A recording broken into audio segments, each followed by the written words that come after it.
Well, I guess I'm going to go ahead and begin. Thank all of you for joining the Quarantine Collective today in our continued reading of Anti-Oedipus. We're going to be moving into Chapter 3, Section 5, the Territorial Representation. It's a lot more of the ethnography, a lot more of the history, and a lot about Burma and Myanmar, whatever you want to call it. I can't get the scene from Seinfeld out of my head. I posted it in chat. But thank all of you for joining. A handful of things as we move forward. We do know that we are moving into the school year, so the people who are actually able to join us at noon on Mondays has shrunk a little bit, more than a little bit, which is fine. But we are excited to have all of you here who can join. Please do try to join if you can. We are doing okay on volunteers for the first time. I don't actually have to give that talk. Thank all of you for joining and helping sort of keep the server running. We have a bunch of other talks. I know that Kent, we just finished up Zizek's Looking Awry, and it looks like September 2nd, we're going to be moving on to Sex in the Failed Absolute. So anyone who wants to join that, feel free to come to the server and toss on the Zizek flare and head into the chat. That should be exciting. Any other notes or comments, Kent, Jack, Alyosha, anyone else? So also there's Heidegger Basic Works. We're reading What is Metaphysics, and that happens on Fridays at 3 p.m. Pacific time. Likewise, Quarantine Literature has decided to continue with The Birth of Tragedy by Friedrich Nietzsche, and we will be reading up to probably, not aphorism, probably section 15 for our discussion Saturday at noon PDT, and likewise Simone Dunn will be continuing their discussion at 11 a.m. PDT. Awesome. And finally, I am actually moved in, so I'm going to have a little bit more free time. So we are looking at getting Cinema 1 and 2 started, probably starting with Cinema 1, Deleuze's book on film, The Movement Image. Be watching this space. We're going to put a poll up a little bit later today. We'll let it run for a day or two to figure out what time and what day we can run that on to make sure we get all the people who want to be involved, which is exciting. But with that, Varun, you're free to join. You're free to not. We would love to have you, but I don't think he's in here. But with that, we're going to go ahead and jump into Section 5, the Territorial Representation. And we are going to do our same thing as normal. Charge through, read ahead, and if anyone would like to read after I've dove in, feel free to jump in. There's only a handful of people in the chat, so if you are not able to unmute yourself, please say so in the chat. We will unmute you. Everyone should be able to talk at one point or another. But first, we'll start. Well, representation is always a social and psychic repression of desiring production. It should be borne in mind that this repression is exercised in very diverse ways, according to the social formation considered. The system of representation comprises three elements that vary in depth: the repressed representative, the repressing representation, and the displaced represented. Say that 3 times fast. But the agents, les instances, that come to carry them into effect are themselves variable. There are migrations in the system. We see no reason for believing in the universality of one and the same apparatus of social-cultural repression, refoulement. One can speak instead of a coefficient of affinity that varies in degree between social machines and desiring machines, according to whether their respective regimes are more or less similar, according to whether the desiring machines have a greater or lesser chance of causing their connections and interactions to pass into the regime of the social machines, according to whether the social machines execute more or less of a movement of detachment in relation to the desiring machines, and whether the death-carrying elements remain caught in the machinery of desire, encast in the social elements, encast in the social machine, or on the contrary, joined together to form a death instinct that extends throughout the social machine, crushing desire. It's a hell of a way to start off because it's a lot actually to discuss inside of this, but I'm going to go ahead and give an attempt. One of the things I do want to mention is their use of the word refoulement.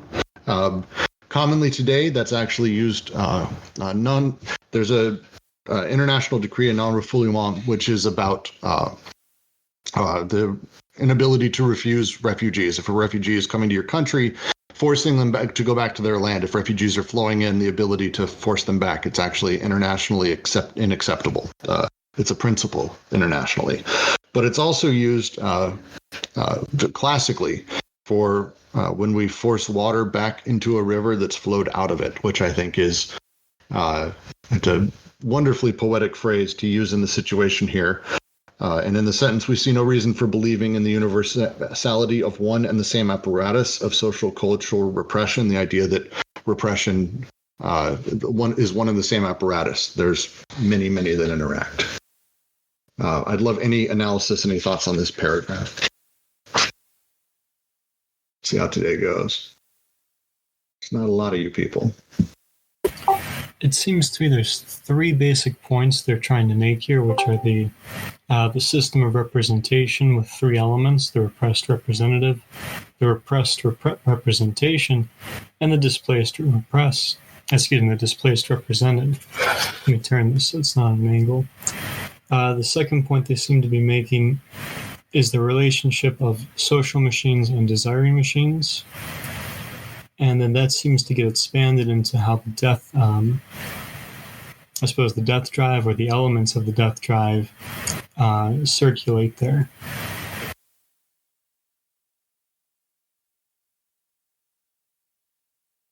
Well, so I'll ask then, because they talk about the three versions of them, and I'm sure they're going to go a little bit more into detail as the chapter goes on, which they do.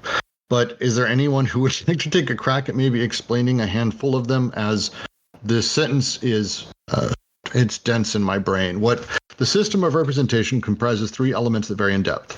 The repressed representative, what is that? Anyone would like to? Then there's the repressing representation and the displaced represented. This feels well, back to... they mentioned that before. I can't exactly find place that they referred to those before. So this is something that's come up previously. Can you guys hear me? Say that one more time. Can you hear me? Maybe. No? Your mic is extremely hilariously loud. Oh, sorry. Hold on. Let's see if I can fix that. Just move it like another inch or two away from your face instead of in your mouth or down your throat, which apparently is where it was. Is this any better? No? I mean, it's fine. It's a little distorted and robotic, but we'll survive. Oh, great. Well, then I might not be the best person to make this point then. But I was wondering if we want to work backwards, because the displaced represented to me seems to indicate what they were talking about in the last chapter. So what is displaced is what is repressed. In the previous chapter, they talked about it's not an originary like image or idea like Oedipus, but just desire and production itself. But then that becomes represented, I guess, through Oedipalization. And then I would see the repressing representation as that. That's the representation that actually represses that originary process. And then I don't know what the repressed representative would be, but I'm wondering if it would make sense to work backwards. Yeah, that sounds like a good approach. Well, I think I get the concept of the repressed representative, the repressing representation, the nature of how these desires play, but the displaced representative is also where I'm having trouble, and it feels like the thing that's going to solidify the other two, and I can't find any references in it. I've got Holland open, I've got multiple other analyses of this section and of this book, and they don't seem to actually talk about the displaced represented as at least not in those words. So it's a tough one. So I've just found on page 176, 177, they talked about the absolute limit and the relative limit, then the real limit and the imaginary limit, and then the displaced limit. So, in terms of the Lacanian system, it's real, imaginary, and symbolic. So the displaced limit needs probably related to the symbolic somehow. It definitely relates. So Archaea in the chat, it definitely relates to incest. The short version of what Holland says.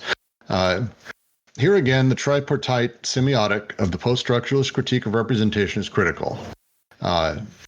Debt system is the repressing representation of desire. The debt system is the repressing representation of desire, on one hand, and that taboo against incest, which is the displaced represented of desire, produces by repressing representation itself on the other. These things are the sort of system that is causing the back and forth. The debt system, the taboo against incest work against each other, or work with each other to produce the repressing representation itself. And that's the part my brain is not. That sentence is nightmarish. I'm kind of thinking about this in terms of social and psychic repression, which probably seems obvious, but I think I think working backwards is probably what made sense here. The displaced represented sounds like what you're moving away from through representation, what has been displaced rather than what you're displacing onto.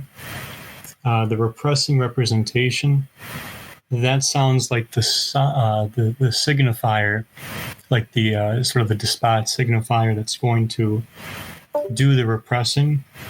And then the repressed representative, that seems to be, I think, Oedipus. So, like, if I'm understanding this correctly, the displaced representative would be something like desiring production. The repressing representation would seem to be like, I think, the relationship of like the Oedipal mother, and then the repressed representative would seem to be like the incest taboo itself. But that's just a shot at trying to open it up. Well, and later Holland talks about the way that these sort of seem to work together, at least as he's, and I just pasted the paragraph in chat. The important part is he's talking about kind of the switch between the three types of socius to capital. Incest has indeed captured desire, but in a system where royal incest as repressing representation prohibits common incest as its displaced represented, where the repressed representative of desire now appears to revolt against the freedom of the despot. Oedipal incest has still not yet become the representative of desire itself. So now turn to examine the conditions that lead Oedipus to complete its migration from a mere displaced represented under savagery to the repressed representation under despotism to become the very representative of desire in a system that will come to occupy all three. So the idea is, as he's writing about it, under savagery, incest basically drops in, hits desire, and makes it displaced representative. These words are going to be terrible for me to say. From the mere displaced represented, which is a terrible, awkward word, it moves from there where it's displaced because that's sort of the nature of debt and how incest plays inside of that, towards the repressing representation under despotism, because they have to do that to become the very representative of desire in the system of capitalism, which actually encompasses all three ultimately. Yeah. And also we talked about it last week in the review session because it's part of the conditions of Oedipalization, especially the second and the third part. So they are writing on page 206 in the Bloomsbury edition, for Oedipus to be occupied, it is not enough that it be a limit or a displaced representative in the system of representation. It must migrate to the heart of the system and itself come to occupy the position of the representative of desire.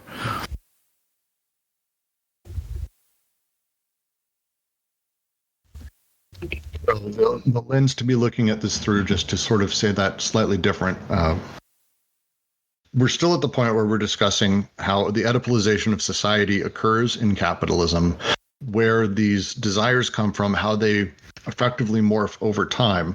And the concept they're talking about in this, especially in this section, is that representation, always social, and psychic repression of desiring production, we need to be discussing about how these things are exercised. They're exercised in three primary ways. They outline them.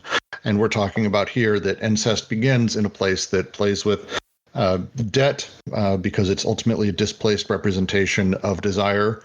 And then it morphs underneath the despot into a thing that, one second to say again, that where it is directly repressing the representation of desire. And then under capitalism, it becomes basically the essence of desire itself, the representation itself. Is that close? No? Yeah, it makes sense.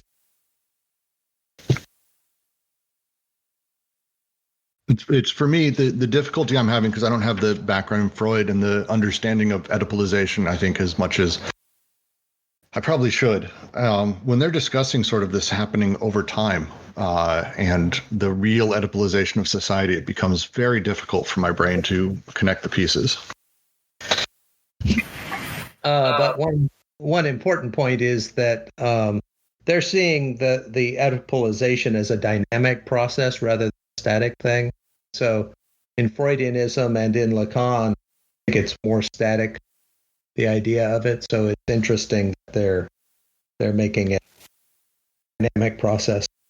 Yes, and I think they're talking about, and they've been talking about this entire section, this entire chapter is about how these things are shifting over time and the dynamic intensities, to steal their own word for it, of the different aspects of how Oedipalization affects desire within these different societies, and how that changes over time through the representation of these desires, how the desires get repressed, how we move into a place where we begin looking at things that are ultimately representations of representations, a la capital. All right, I will move on to the next paragraph unless anyone has a thought. Before you do, just a final thought then. I'm wondering though, like, this section doesn't seem to focus on Oedipus as much here. And I'm thinking that when we're talking about territorial representation, especially when they get into the triangle around the theater of cruelty and that, I think that's where we might be able to see these three aspects of the system of representation come into play more. And it might be easier when we're looking at that paragraph to see what these three items do. Because I think this is going to play out through the what they're calling the primitive society here, rather than the Oedipalized society.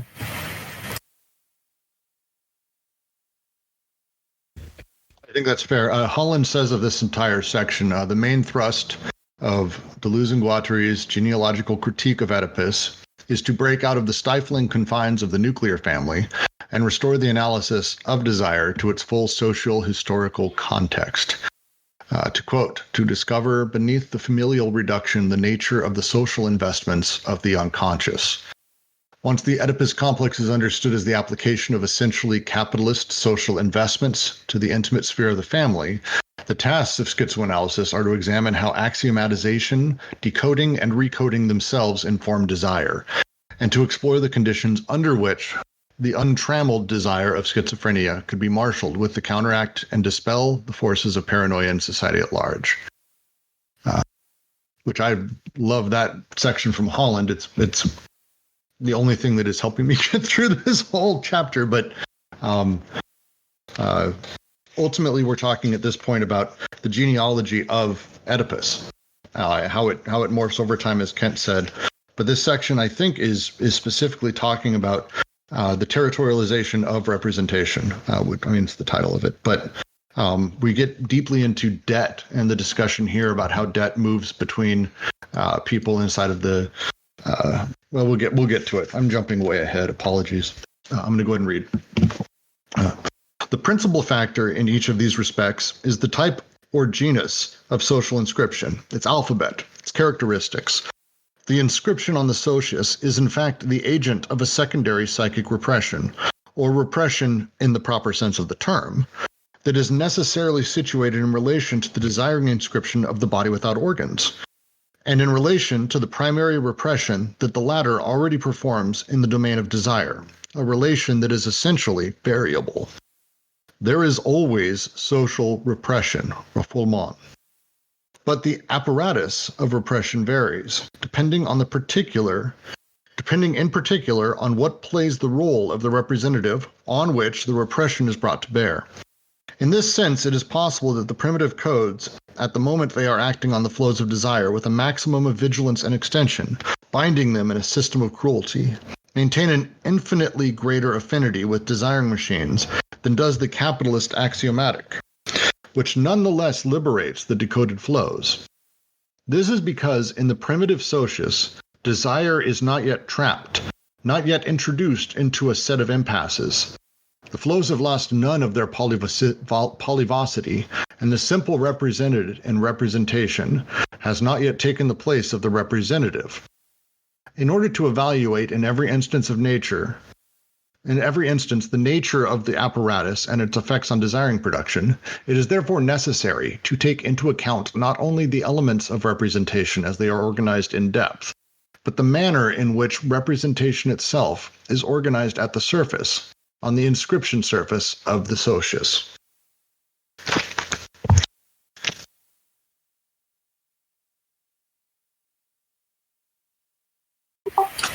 One thing I thought was kind of interesting here is the way they're expanding on this connection between desiring machines and social machines, and in the same vein on the body without organs and the socius.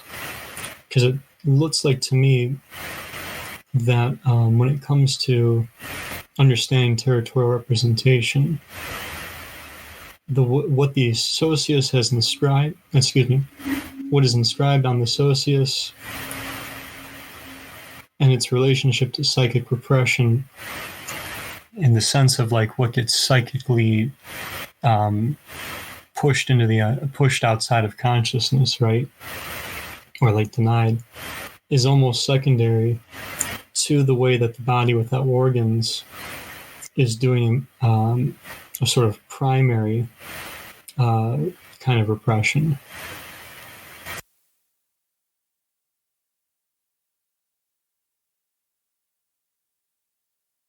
I think here the key sentence is that this is because in the primitive socius, desire is not yet trapped, not yet introduced into a set of impasses. The flows have lost none of their polyvocity, and the single repressed representation has not yet taken the place of the representative. Agreed, yes. Can you expand slightly on that? Well, I just think that what they're saying is that, as we go along, it's kind of like the system locks up further and further and further, this system of repression. And they're saying that in the primitive situation, that repression has not yet started locking up in the sets of double bonds.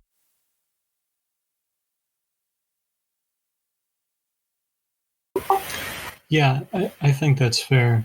It also strikes me, too, that when they say the simple represented in representation has not yet taken the place of the representative, to me, like, too, what they're kind of getting at here is, like, that abstract axiomatic is missing here. There's still a way, I think they get into this more when they talk about oral and written cultures.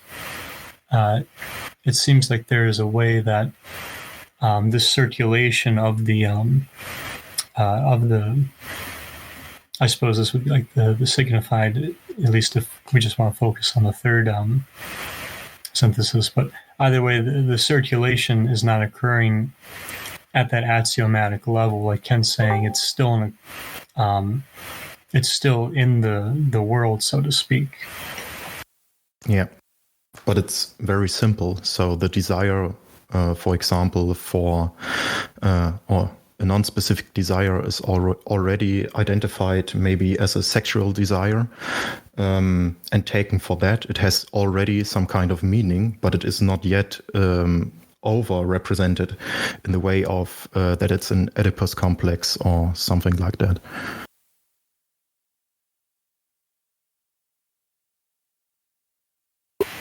Yeah, and that seems to be connected with this element of the socius not being trapped or in a set of impasses.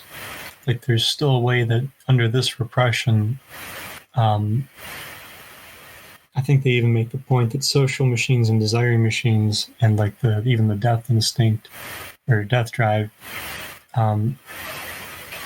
aren't circulating in conjunction with like the territorializing of decoded flows or of the Oedipal representation.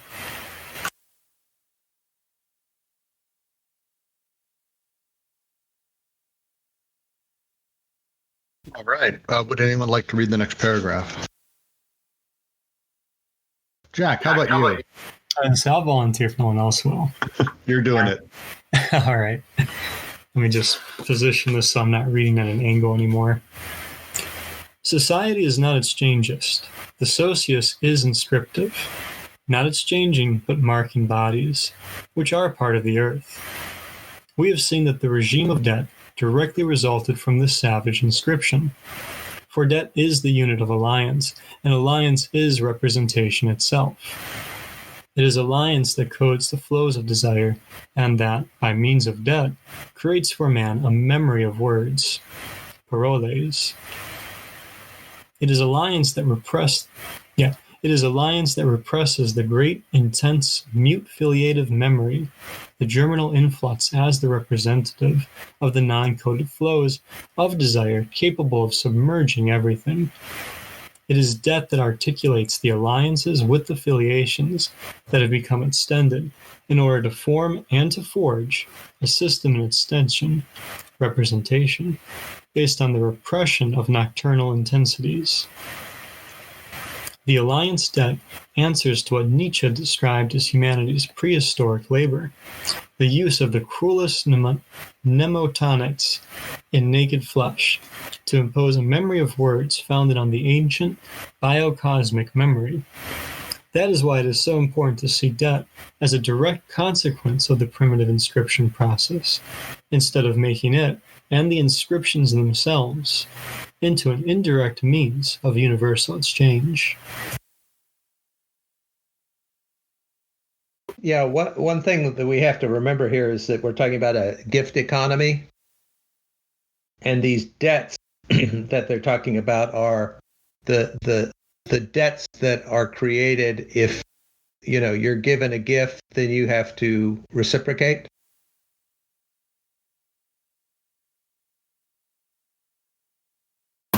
I apologize if it's just because I've been absent for so long, but can somebody just give a brief thing of the alliances and representation? That first line, alliance is representation itself.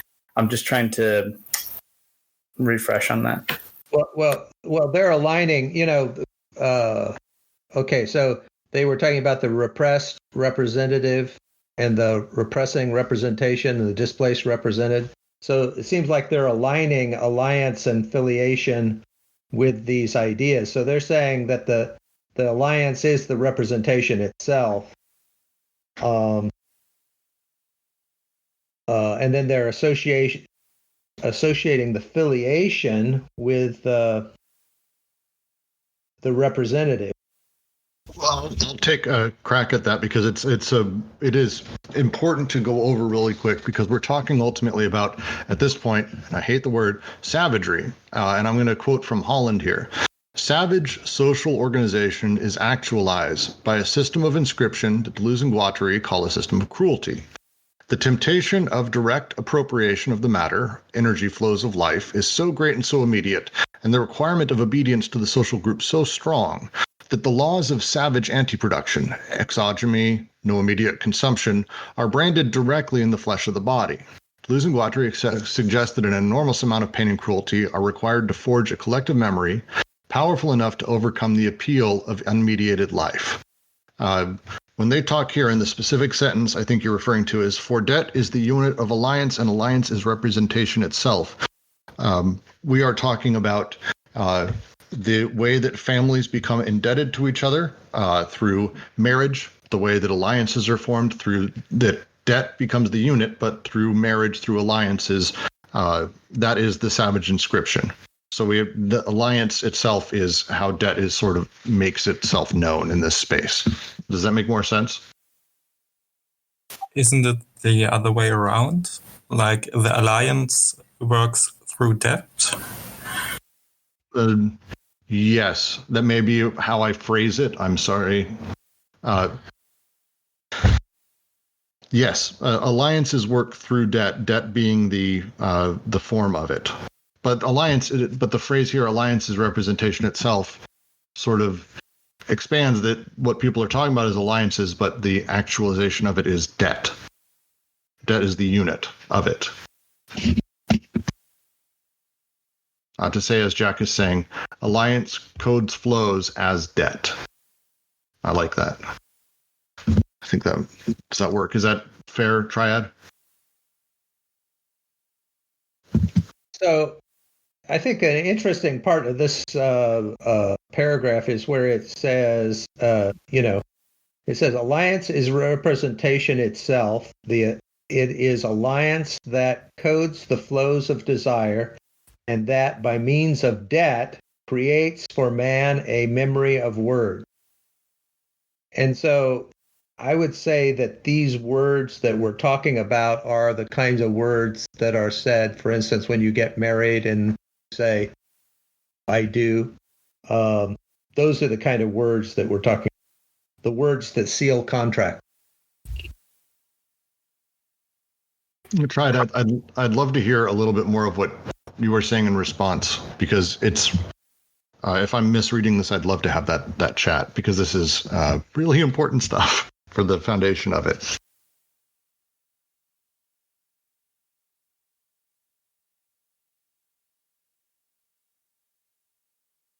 Are you questioning me or Elliot? Triad. Sorry. Yeah. Sorry, I didn't know it wasn't picking me up. Apologies. I didn't have anything to say to this chapter yet, but yeah, it's complicated, this passage. I don't really know. I think Alyosha was the one who asked earlier. Ah, yes. Yes. I mean, I'm struggling it through as much as the rest of you. I was looking at that. I guess I'm sort of getting the alliance. Is this connected to what they were saying about preventing? Is the reason the alliance is representation and we think of representation as a repressing process? Is it because of what they say about like other social formations always trying to prevent the real limit, aka capital, which would liberate all the flows in an unsustainable way or whatever. So like in that way, that alliance is representation, and that the words that are inscribed or the flows of desire that by means of debt creates for man a memory of words. Is that I heard what Kent said about the marriage thing, but could it also be like linked to theology as well, of like how, at least in their framework, whether it corresponds to reality or not, I don't know, but in their framework that this would be sort of like, I don't know, I'm thinking of, I don't want to use like Christian frameworks, but you know what I mean, like theological, spiritual understandings of like the end of the world or the end of society that is associated with that real limit.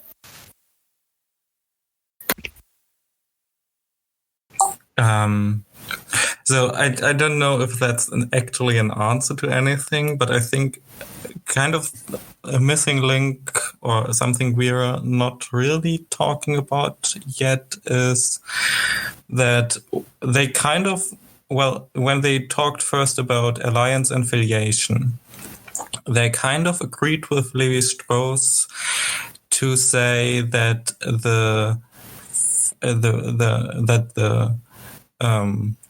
structural purpose, the function of the incest taboo is are the alliances. Like it's always this thing about alliances between groups of men. That's Levi-Strauss. And I think they put a spin on it, which I didn't really get. But I think they kind of, but they emphasize this over the importance of filiation, which is more important in psychoanalysis, I think. And then I think this whole alliance is representation thing needs to be contextualized with representation and incest. And then again, here is the thing that goes against Levi-Strauss in the first sentence in this paragraph. Society is not exchangist, the socius is inscriptive. Levi-Strauss says society is exchangist because women are exchanged. So here he goes to say it isn't about an exchange, but it is about an inscription. So I think we need to connect this somehow. I can't really do it, but just to collect some points. So to add, when they're talking about the alliances and they're talking about the inscription on the socius, the thing they go deeply into, and they've done it in a few earlier sections, and they go a lot deeper in this one. We will see it, is the idea that people in savage societies, that word, that their entire the past debt that they have towards the world can be traced back multiple generations, because they are able to, here is how my family and my lineage is related to all the other lineages and my people. This is how their flows are coded, the desire flows. And the goal within the savage systems is ultimately to figure out how to cap desire, because you can't just no one can just allow desire to flow freely. So you try to cap it in some way. Their version of it is through all sorts of crazy rituals, all sorts of cool shit that they do, feasts and human sacrifice and animal sacrifice, all these things combined.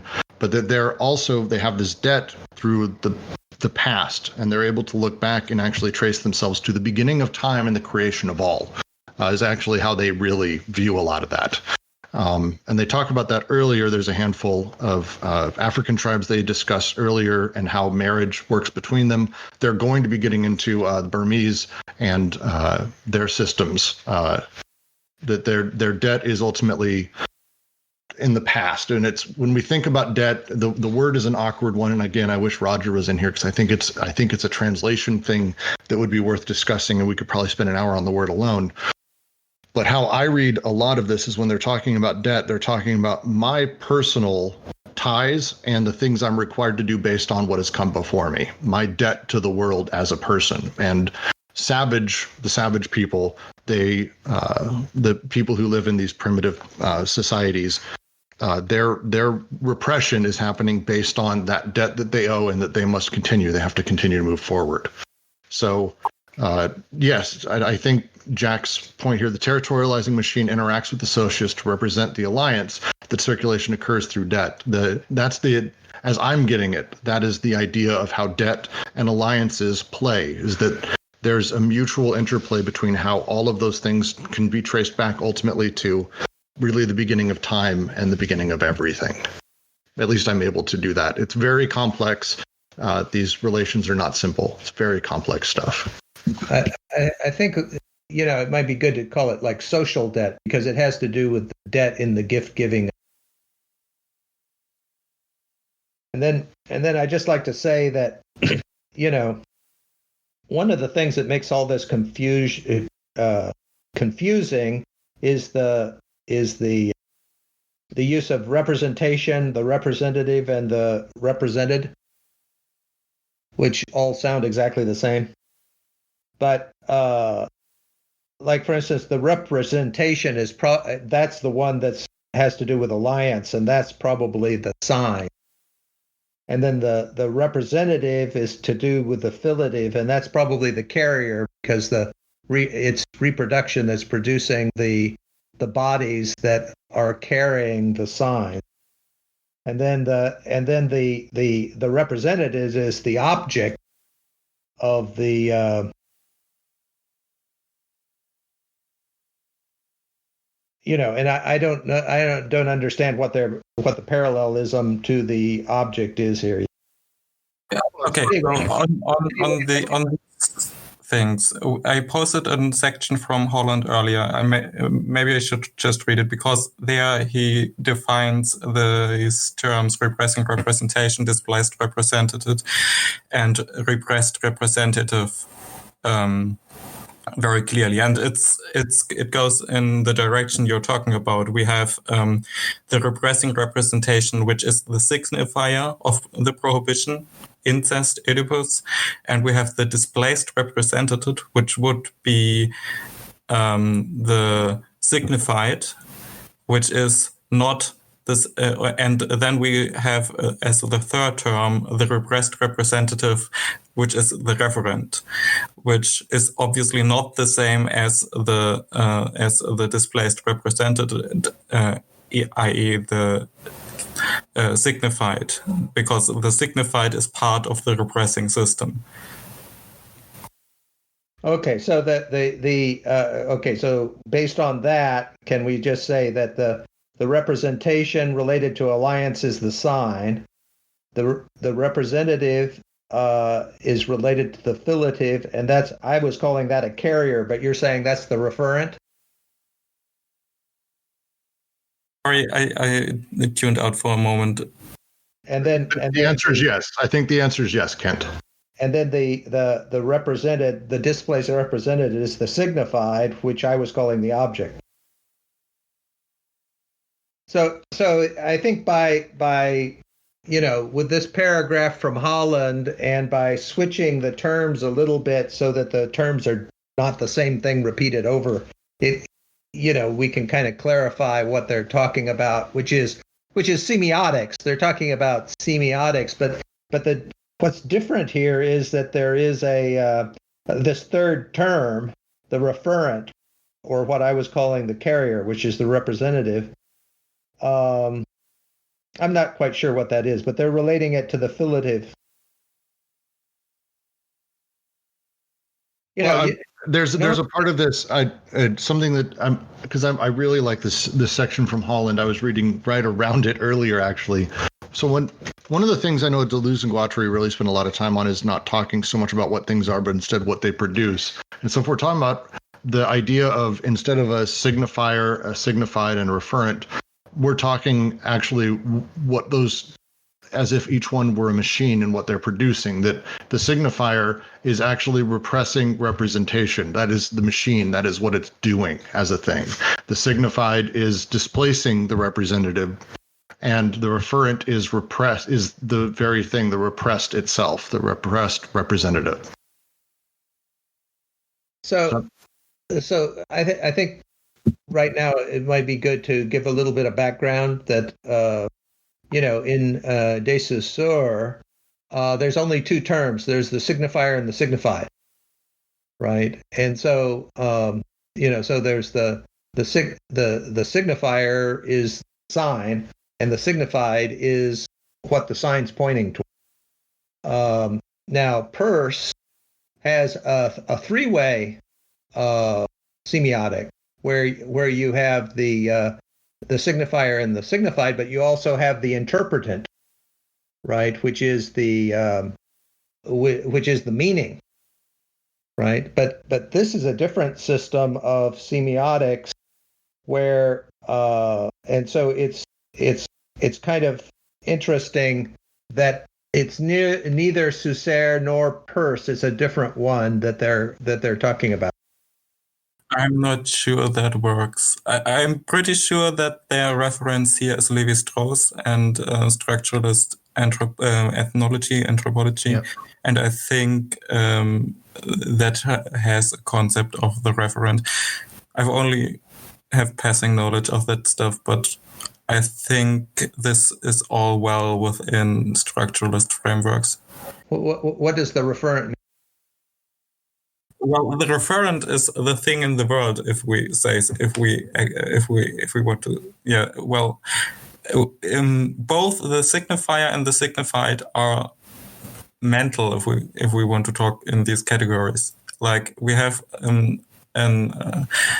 it's actually very similar to how Freud earlier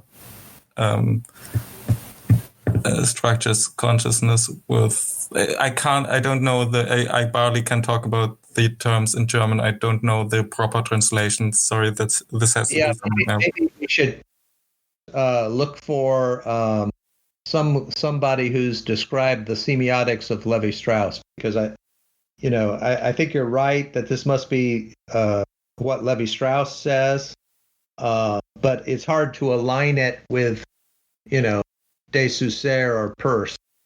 The thing with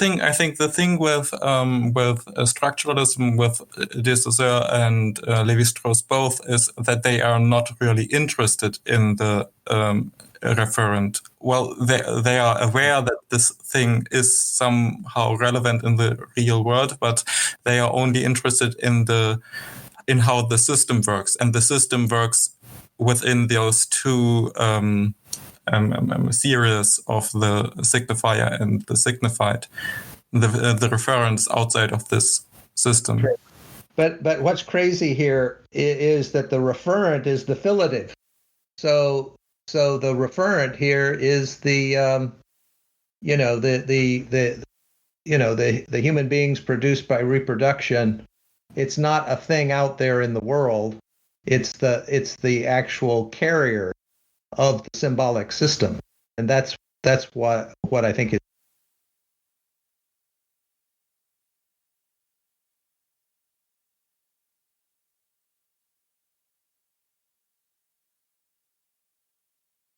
But anyway, it seems like the key point is that it's going to take some research to figure out what this semiotic system is they're talking about. I think let's do that tomorrow. I'll actually spend a little bit of time. There's a lot we're going to be going through here that I think is going to be good reference material over the next few paragraphs because they get deeply into Levi-Strauss very quickly here, very quick. So it'll probably be good reference for us to look up and then discuss tomorrow during our review. Good. Can you guys hear me? Could I do the next paragraph? Please. Perfect. Your mic sounds great, by the way. I've been working out, my mic's been working out. There's a question that Marcel Mauss at least left open. Is debt primary in relation to exchange, or is it merely a mode of exchange, a means in the service of exchange? But Levi-Strauss seems to have closed the question again with a categorical reply. Debt is no more than a superstructure, a conscious form whereby the unconscious social reality of exchange is converted into cash. What is involved is not a theoretical discussion of the first principles of anthropology. The whole notion of social practice and the postulates conveyed by this practice are at issue here, and the whole problem of the unconscious. For if exchange underlies everything, why is it that what takes place looks like anything but an exchange? Why must it be a gift or a counter-gift and not an exchange? And why is it necessary that the giver also be in the position of someone who has been robbed, so as to demonstrate clearly that he does not expect an exchange, not even a deferred exchange? It is theft that prevents the gift and the countergift from entering into an exchangist relation. Desire knows nothing of exchange. It knows only theft and gift, at times the one within the other under the effect of a primary homosexuality. Thus the anti-exchangist amorous machine encountered by Joyce in Exile and by Kosowski and Roberta. In Gorma ideology, it is as though a wife could only be given, I don't know how to say this, the lituateli, or carried away, kidnapped, hence in a certain sense stolen, the lipotali. Every union that could too manifestly appear to be the result of a direct exchange between two lineages or lineage segments is, in this society, if not prohibited, at least widely disapproved of. Yeah, so this is the problem, which is that there's an incommensurability between gift economy and the kind of money economy that we have, and so a lot of times the gift economy gets reduced to the money economy, but a lot of the subtleties of the gift economy get lost in that translation.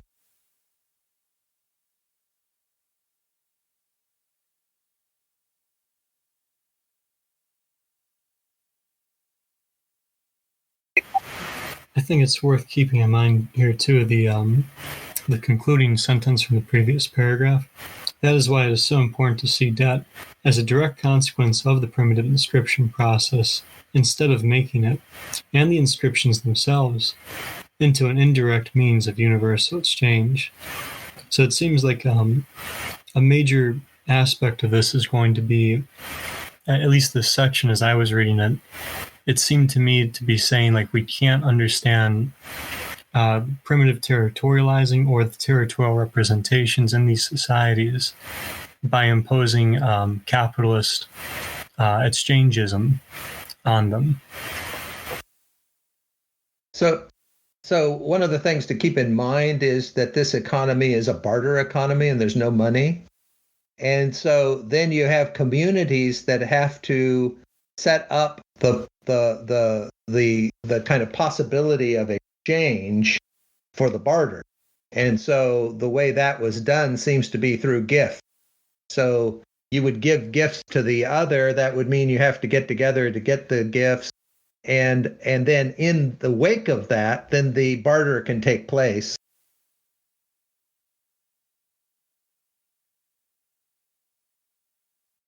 Well, gift and theft, right? Interestingly enough, they also introduced theft. But yeah, we're not talking commodities here. We're not talking money, like you're saying. We're talking about a different economic system. And then the whole thing about theft, in the Indo-European culture, marriage was kidnapping. And so, the sources of marriage were not contract in that system. And so, I don't quite understand it all, but it's what we have to keep in mind is that it's a very different, what they're pointing out here, and what we have to keep in mind is it's a very different system that's incommensurable with the system we have today. And I think that actually is the core point of that chapter. That paragraph. It's for sure the point that they're making from that first sentence on. I'd love to continue reading, though. I'll give it a shot, and then we'll find if anyone else wants to read. Will it be said that, if desire knows nothing of exchange, it is because exchange is desire's unconscious? Will this be explained by the exigencies of generalized exchange? But what entitles one to declare that shares of debt are secondary compared with a totality that is more real? Yet exchange is known, well known in the primitive socius, but as that which must be exercised, incasted, severely restricted, so that no corresponding value can develop as an exchange value that would introduce the nightmare of a commodity economy. The primitive market operates through bargaining rather than by fixing an equivalent that would lead to a decoding of flows and a collapse of the mode of inscription on the socius. We are brought back to our point of departure. The fact that exchange is inhibited and exercised by no means attests to its primary reality, but demonstrates, on the contrary, that the essential process is not exchanging, but inscribing or marking. And when exchange is made into an unconscious reality, structural rights are invoked in vain, along with the necessary inadequation of attitudes and ideologies in relation to the structure. For one does nothing more than hypostatize the principles of an exchangeist philosophy to account for institutions that, on the other hand, are recognized to be non-exchangeist. And above all, what is made of the unconscious itself, if not its explicit reduction to an empty form, from which desire itself is absent and expelled? Such a form can serve to define a pre-conscious, but certainly not unconscious.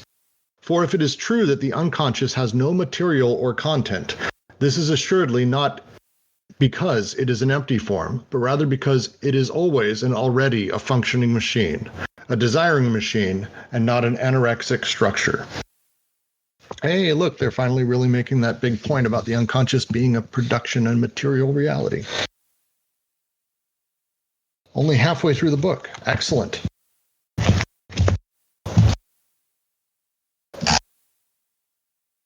Hypostatize seems to mean making an instantiation here. I have no idea what that word means. I'm looking it up right now. If anyone would like to talk, it would be great. I was just saying in the chat that this section seems to be much more straightforwardly Marxist in a way that actually makes it easier to understand for me. That when they're talking about, this stuff, the primitive market operates through bargaining rather than by fixing an lead to a decoding of flows. Like, to me, that recalls, a lot of what Marx talks about the problem of creating forms of exchange that can be universally abstracted and devalue all things, essentially, because they can be calculated in relation to this abstract exchange. And then what was this next thing they said? Yeah, just anyway, I lost my place, but we are brought back to our point of departure, the fact that exchanges and exercise attest to its primary reality. And that feels like they're just sort of making a bit more subtle and fine-tuning, I think, what's quite an orthodox Marxist point, that you would obviously not look at that kind of exchange and then try and claim that it's an originary reality, because even in like Hegelian superstructuralist forms of Marxist thinking, there's obvious stages to get to that point. So I think in trying to like unify those two things, at least from my mind, this kind of coming out of the ethnography, anthropology kind of history that they're using, this actually makes it really easy for me to understand. No, of course, it's not just because exchange is inhibited or exercised. Doesn't mean that is a primary reality at all. That seems to make sense to me. So yeah, I think that's an awesome analysis, because you're right. This is like Das Kapital Chapter 1, right? The value forms. And this is something I think Marx is kind of weakened in that chapter, is he doesn't really go too deeply into like the bartering that we're talking about here, or this primitive economy. He moves more quickly into how money becomes a necessity and how the value forms interplay from that kind of necessity.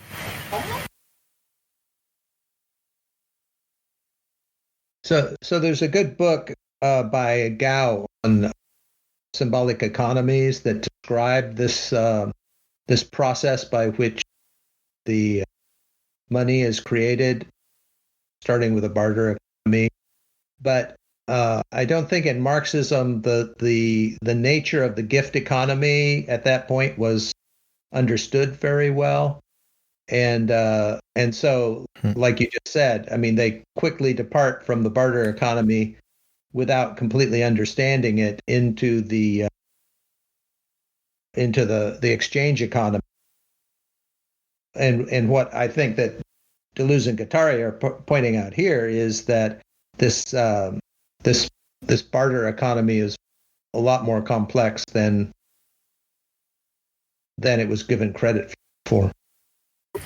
Well, and there's also an implicit point that Marx seems to start with the idea that the barter economy leads to this really big problem, right? It leads to the big problem of we don't have a way of comparing a goat with a coat, if you allow the rhyme.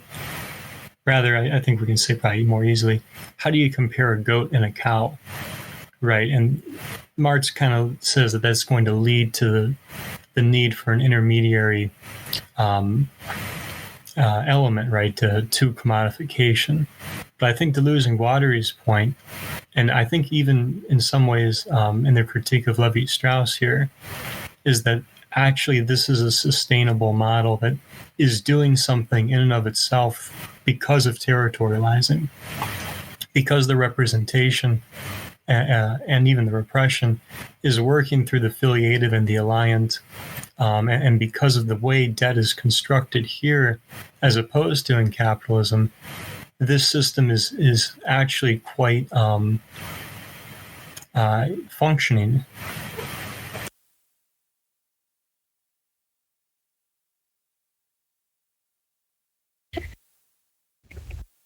Excellent. Would anyone like to read the next paragraph, or should I just dive in? And I'll just dive in. Oh, I heard someone. I'll volunteer if no one else will, just to get some purposes. Let's do it. Cool. We are on the difference between machine and structure, correct? That's right. Correct. Thank you. That's what happens when you flip pages. The difference between machine and structure appears in the postulates that implicitly animate the structural and exchanges conceptions of the socius, with the correctives that must be introduced into this conception so that the structure is able to function. First of all, when considering kinship structures, it is difficult not to proceed as though the alliance is derived from the lines of filiation and the relationships, although the lateral alliances and the blots of debt condition the extended filiations in the system in extension and not the opposite. Secondly, there is a tendency to make the system in extension into a logical combinative arrangement instead of taking it for what it is, a physical system where intensities are distributed, where some cancel out and block a current, where others cause the current to circulate, etc. The objection according to which the qualities developed in the system are not only physical objects, quote, but also honors, responsibilities, privileges, end quote, seem to indicate a misunderstanding of the role of the incommensurable elements and the inequalities in the conditions of the system. More precisely, in the third place, the structural exchanges conception tends to postulate a kind of primary equilibrium of prices, a primary equivalence or equality in the underlying principles, which allows it to explain that the inequalities are necessarily introduced in the consequences. I love this section. I'm going to actually just say I'm going to go with Alyosha. I'm going to agree we just keep moving because the next thing comes back to explain some more. So I'm going to dive into the next paragraph and we will discuss, I think, at that point, all of this. So please bear with us. Nothing is more significant in this regard than the controversy between Levi-Strauss and Leach concerning the Kachin marriage system, invoking a conflict between the egalitarian conditions of generalized exchange and its aristocratic consequences. Levi-Strauss acts as though he thought the system were in a state of equilibrium. However, the problem is altogether different. It is a question of knowing if the disequilibrium is pathological and a manifestation of consequences, as Levi-Strauss maintains, or functional and fundamental, as Leach argues. It is the instability derived in relation to an ideal of exchange. Or is it already given in the preconditions included in the heterogeneity of the terms that compose the prestations and counterprestations? The more one directs one's attention to the economic and political compromises conveyed by the alliances, to the nature of the counterprestations that come to compensate the disequilibrium of the prestations of wives, and generally the original manner in which the aggregate of prestations is evaluated in a particular society, the more clearly the necessarily open nature of the system in extension appears, as is the case of the primitive mechanism of surplus value, as a surplus value of code. But, and this is the fourth point, the exchangist conception finds it necessary to postulate a closed system, statistically closed, and to shore up a structure with a psychological conviction, confidence that the cycle will reclose. Thus, not only the essential opening of the blocks of debt according to the lateral alliances and the successive generations, but above all, the relationship of the statistical formations to their molecular elements, find themselves brought back to the simple empirical reality, insofar as it is not adequate to the structural model. Let me take a moment. So I think that what's interesting here is that basically they seem to be saying that Levi-Strauss is making the same kind of assumptions as Marxian economics in thinking of this as a kind of closed abstract system, rather than looking at the details of how it actually functions.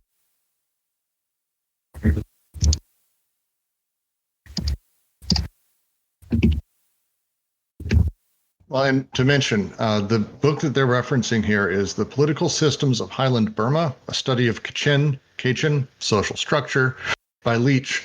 The reviews of the book, I have yet to find a PDF of it, feel free to post, are fascinating, and specifically the review I really like. It ends with, the book is thought-provoking. It suggests new methods to grapple with the problem of analyzing and recording data on social systems within change. A problem which the author himself confesses led him to great difficulties is that of presenting this complex material in a usable form. The entire book is effectively him breaking down this incredibly complex in and out how the entire society works. And the reference in the second paragraph to the idea of it being a closed system, this kind of faith that those people have, the Kachins have, that these things will be fixed in time. If I put out my present at this point and I get something back, that there is kind of a faith that these things come back around, that the system is closed, that these things will ultimately close at some point. The hyper complexity of the systems actually got a lot of very, very important material reality. And I'm really looking forward to reading this PDF because it seems like it made some significant pushes in the ethnology of all of this, actually, a lot of things.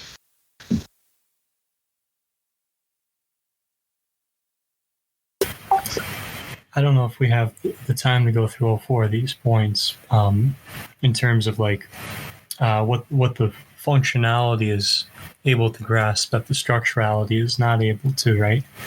But I did think the first one was quite interesting in terms of like, right, the lateral alliances and the blots of debt condition the extended affiliations in the system in extension and not the opposite.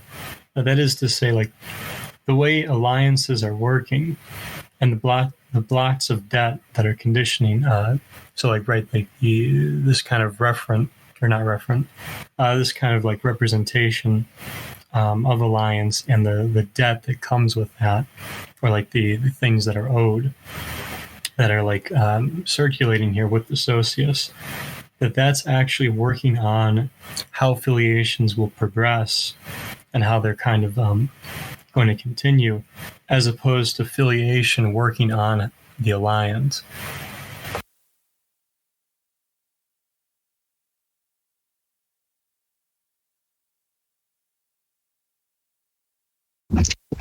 One of the lines I really like from the book that they're referencing with Leach, just to read, I'm sorry, I'm diving deep into this.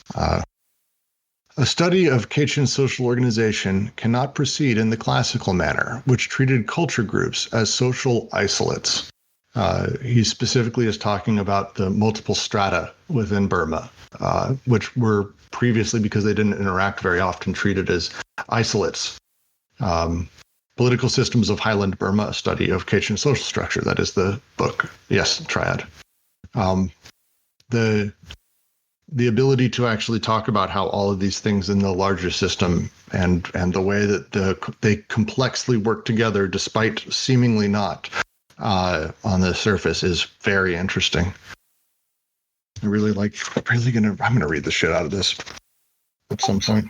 Well, it's interesting too, because like what I'm kind of getting out of these two paragraphs is that the notion of exchange here is actually, so it looks like exchange is being repressed to an exchangist.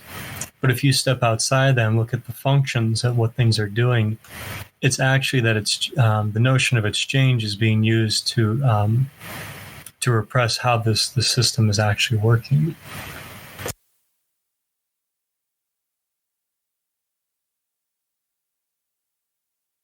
I'd like to just mention that pre-stations, counter pre-stations are in feudal law a rent or tax due, paid in kind or in service. So I'd never heard that word for pre-station.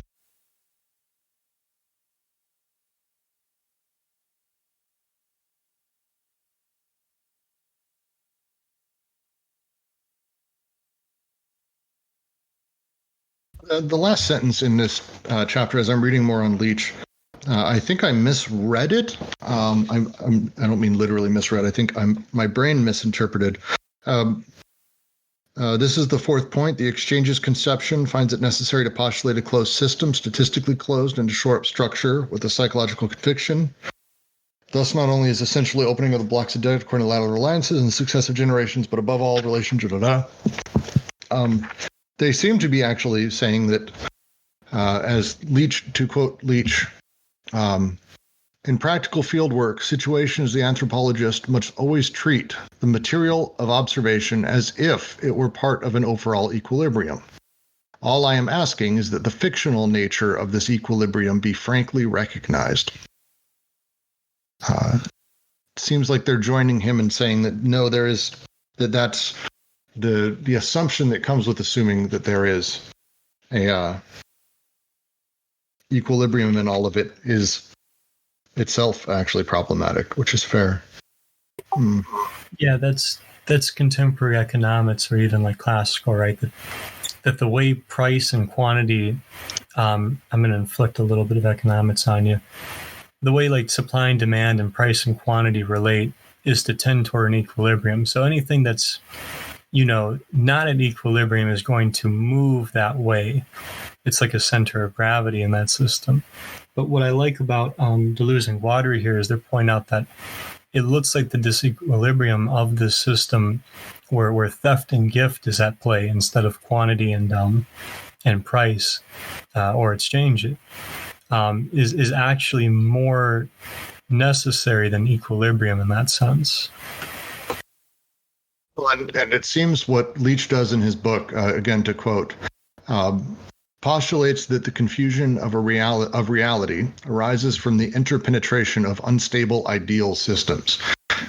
What it seems he does a lot in this writing, as I'm reading from reviews, so it's what people seem to have gotten of it at the time, is very heavily the idea that any single system, perhaps, within a larger society may have some tendency towards equilibrium. But the reality is that the systems, as they are sort of interacting with each other, don't. The sort of meta system, if you will. And that instead the confusion of reality arises from the interpenetrations of unstable ideal systems. To quote him again. Yeah, which is important because we're talking about we are talking about a kind of dead economy here, and that is intimately bound up in the alliance or the way that we in the society will deal with the political and the economic, as opposed to dealing with our like heritage. And so like for debt here and this kind of surplus value of code, this sort of like outflow of things, it does make sense to me that it wouldn't tend toward equilibrium because the surplus, it's not going to come to rest in that manner. I like that. All right, I'm going to go ahead and continue to read. All this depends, finally, on a postulate that burdens ethnology to the same extent that it has determined bourgeois political economy: the reduction of social reproduction to the sphere of circulation. One retains the apparent objective movement as it is described on the Socius, without taking into account the real instance that describes it, and the forces, economic and political, with which it is inscribed. One fails to see that alliance is the form in which the Socius appropriates the connections of labor in the disjunctive order of its inscriptions. From the viewpoint of the relations of production, in fact, the circulation of women appears as a distribution of labor capacity. But in the ideological representation that the society gives itself of its economic base, this aspect fades before the relations of exchange, which are, however, merely the form this distribution takes within the sphere of circulation. By isolating the moment of circulation in the reproduction process, ethnology ratifies this representation and grants bourgeois economy its whole colonial extension. In this sense, the essential things seem to us to be not exchange and circulation, which closely depend on the requirements of inscription, but inscription itself, which its imprint of fire, its alphabet inscribed in bodies, and its blocks of debt. The soft structure would never function, would never cause a circulation, without the hard machinic element that presides over inscriptions.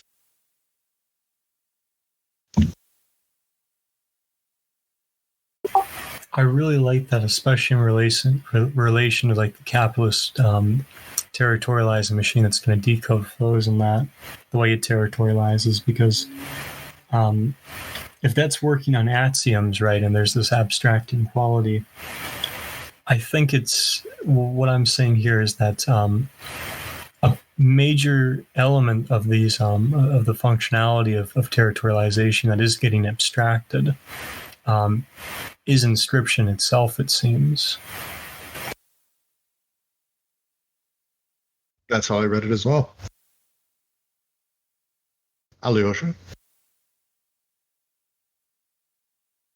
I know you're having thoughts in the chat. I'm not going to read them out. I'd love you to go over them, though. Sorry, are you mean in response to what Jack was saying, or just in general?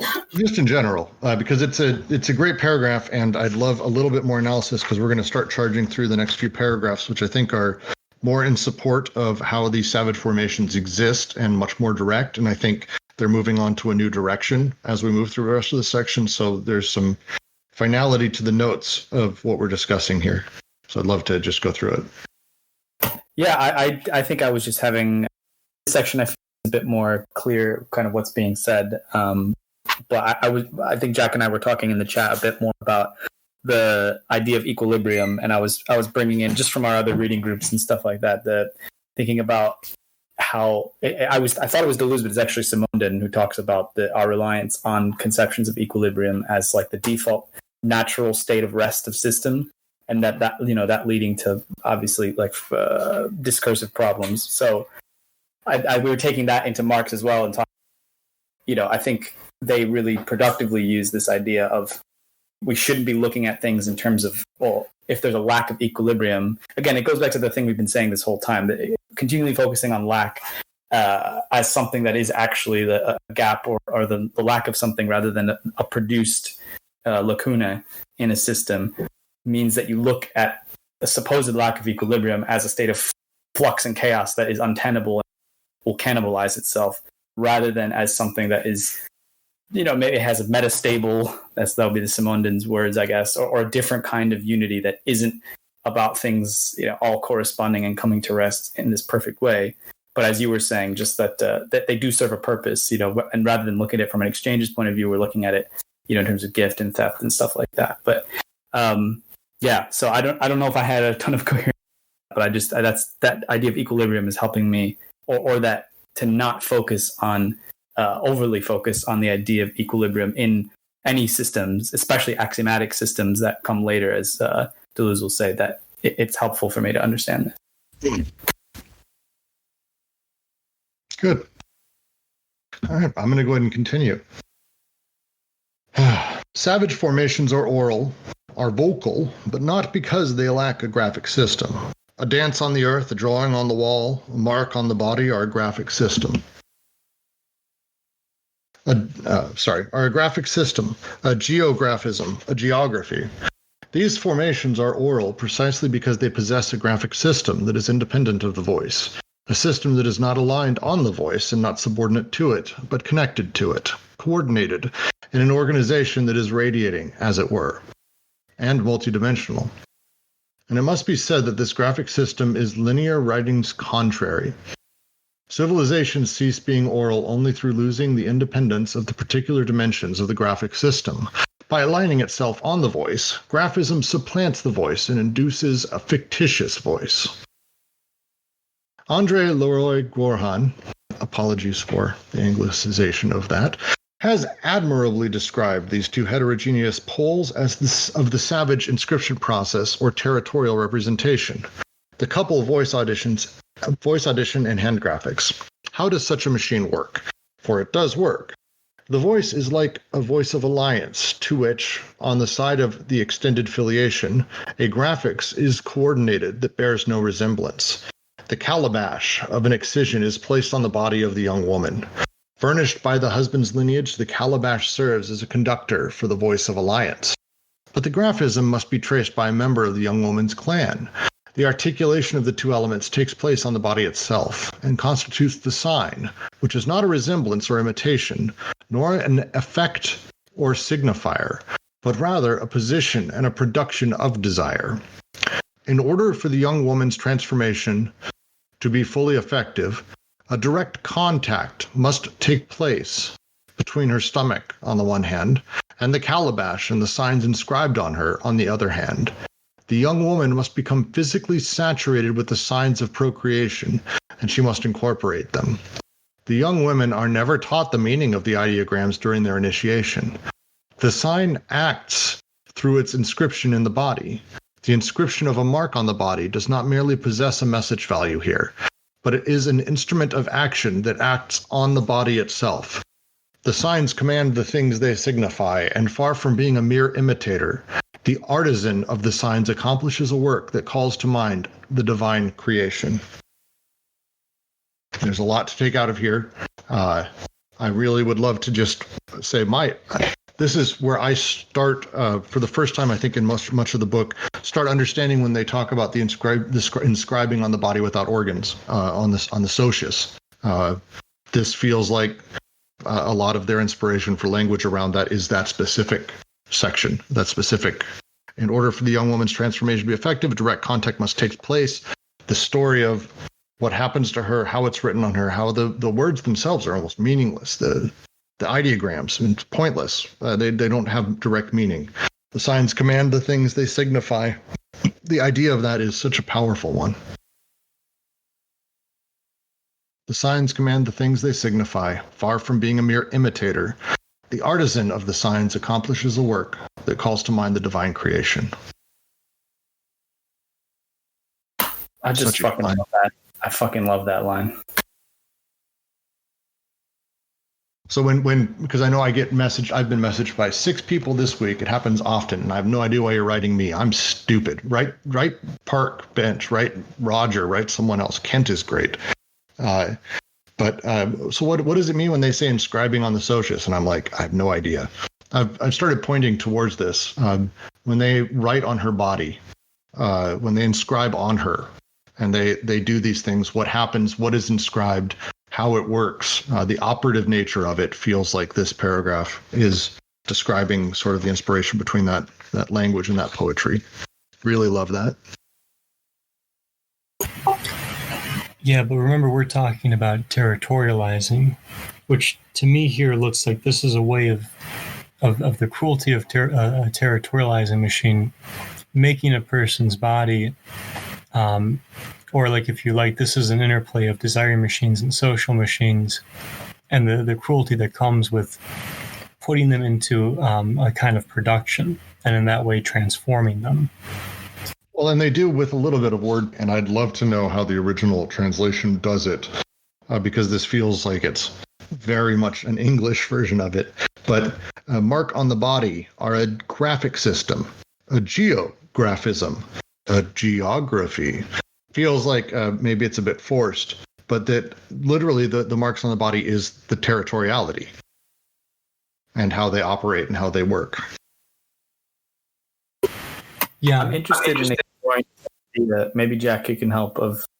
It's compelling, but I'm trying to piece through it of a graphic system independent of voice, that is not aligned in the voice and not subordinated to it, but connected to it, radiating from it, multidimensional.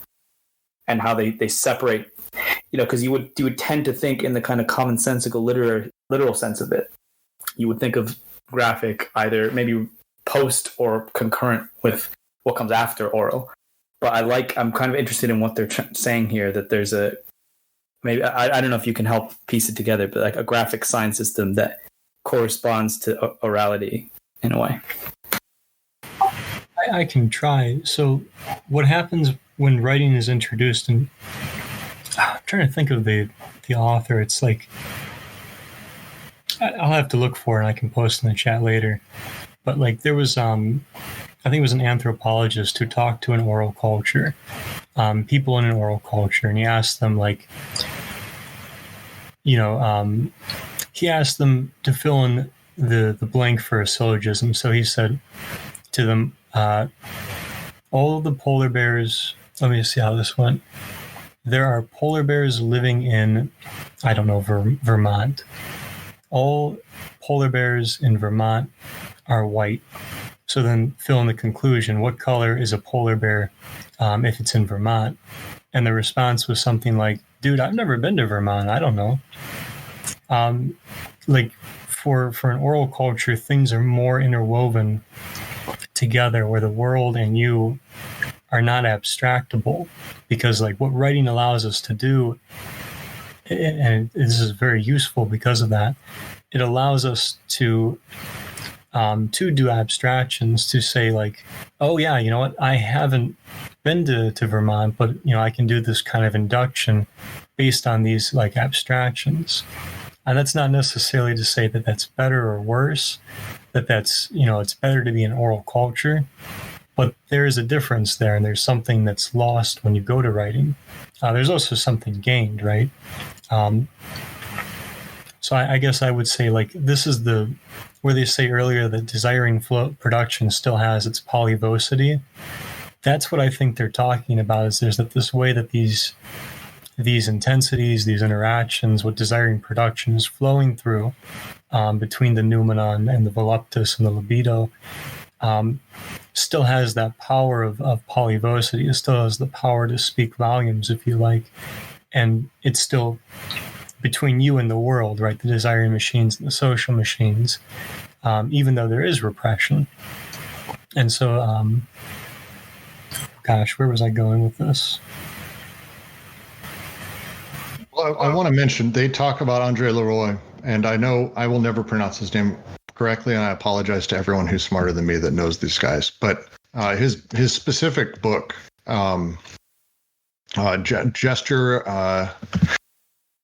Gesture and Speech, is something I know Derrida actually references a lot as well. He was deeply influential on essentially the entire tradition of anyone who touches continental philosophy during this time in France. And he specifically talked about sort of the genealogy of how different tribes came to be, how the different parts. He was a archaeologist who would go back through, and he talked about how hands affected faces, how it's extraordinary the things that he was able to connect to. I'm finding, and I will be posting in outbound links below, a few links to a few of his works, but he very much sort of started to marry the concepts of evolution to the creation of sort of human culture as a thing, language and stuff like that. It's really interesting way he talked about all of that stuff. So I'm just, in case that's who you're talking about, because it's who they reference specifically here and who they're quoting actually through much of this.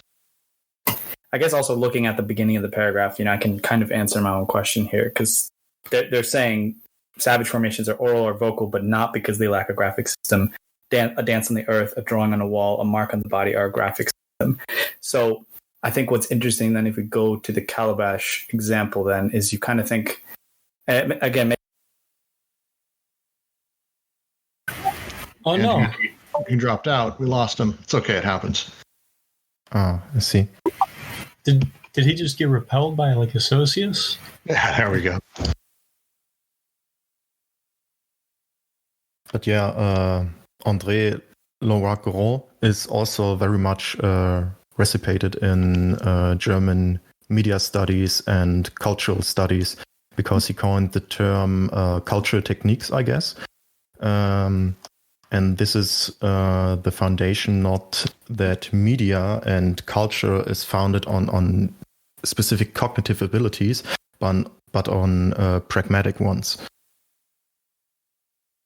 So I guess his main thesis was that humans have this elaborate culture and this whole evolution of cognition, not because of their specific brain structure, but because of their hands, because they could do things differently from their mouth. So they could handle a tool and at the same time describe it to other people what they are doing, or could communicate about other things.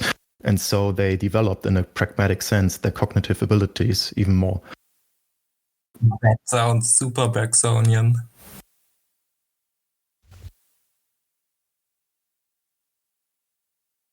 Yeah, it could be, but I don't really know if it is very Bergsonian in this sense.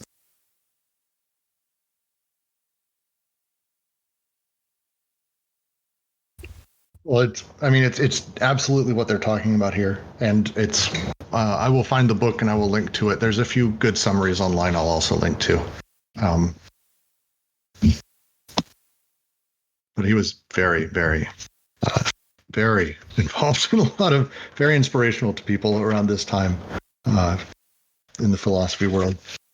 It was a bit of a breakthrough. Pardon me.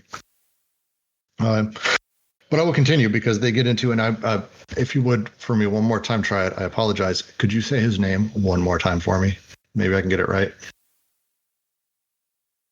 The Andrei Leroy-Gourhan. I'm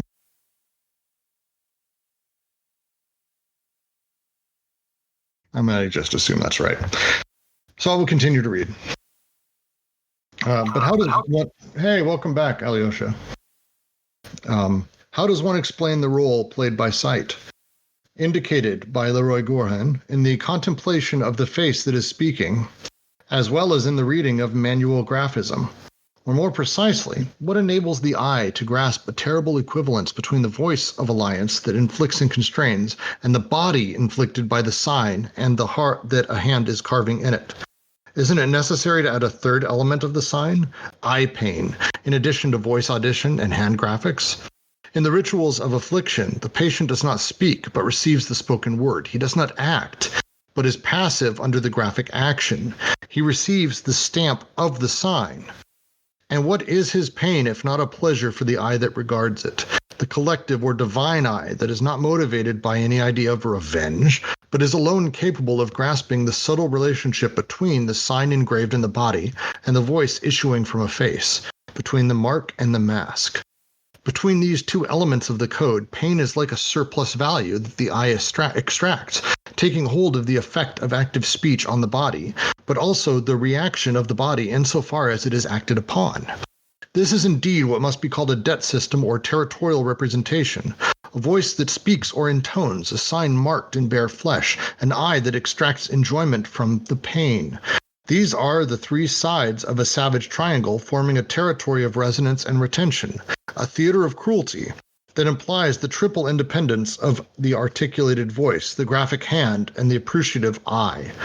Such is the manner in which territorial representation organizes itself at the surface, still quite close to the desiring machine of eye, hand, voice, a magic triangle. Everything in this system is active, acted upon, or reacted to. The action of the voice of alliance, the passion of the body of filiation, the reaction of the eye evaluating the declension of the two. To choose the stone that will make a man of the young Goyaki, with enough pain and suffering, by cleaving the length of his back, it must have a good cutting edge, says Clastres in an admirable text, but not like a sliver of bamboo which cuts too easily. Choosing the right stone requires a practiced eye. The whole apparatus of this new ceremony is reduced to that. A rock, furrowed skin, scarified earth, one and the same mark. Short version, Leroy-Gourhan. I know I will end up mispronouncing this a million times. Leroy-Gourhan talks at length about graphism, the act of the hand, the act of the tool, how these things work together. And then they're introducing the concept that I don't think, and please, if anyone who is much more voiced in Leroy-Gourhan than me, never actually brought up the idea of the perception, the eye that's perceiving, the literal eye, EYE, not letter I. And this seems to be that they're very much talking about actually the surplus that is ultimately extracted here is from that perception, the perception of what's happening, the intention, the reception of the desiring flows that are coming out of it. That is sort of the third part of the triangle that enables these things to have the power that they have and the movement that it has, the three elements of representation. Yes, this is where we see the three elements of representation. Thank you, Jack. That's kind of where I was going. It seems like they're pushing back towards that. And for this one, we've got the three. Let's see if we can actually name them out. Let's see if we're right on this. Three elements: the repressed representative, the repressing representation, and the displaced represented. The pain, the body, and the eye that perceives it.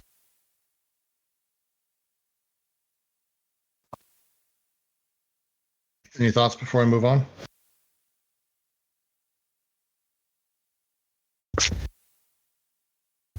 All right. I will continue reading.